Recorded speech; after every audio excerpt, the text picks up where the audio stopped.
Lent devotion for Thursday, March 2nd.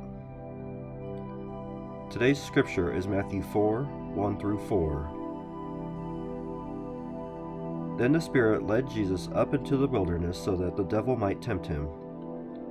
After Jesus had fasted for 40 days and 40 nights, he was starving. The tempter came to him and said, "Since you are God's son, command these stones to become bread." Jesus replied, "It's written, people won't live only by bread, but by every word spoken by God."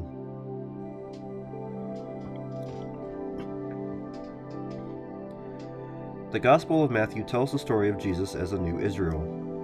That becomes pretty apparent when, right after his baptism, crossing the sea, he is sent into the wilderness for 40 days.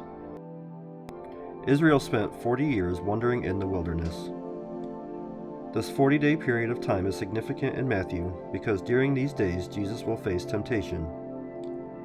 This temptation isn't just to somehow bend the rules slightly. It's a temptation that gets to the core of his mission. How will he go about being the Messiah? Many translations render the tempter's statement as a question. If you are God's son. Jesus has just experienced the affirmation of God in a dramatic way. He was baptized, and afterward, the heavens opened and the voice of God affirmed Jesus as the beloved Son. Now, the tempter attacks that identity. Are you really God's son? Can God be trusted to take care of you? Just act on your own. Take things into your own hands. Sounds like a certain snake in Genesis 3, doesn't it?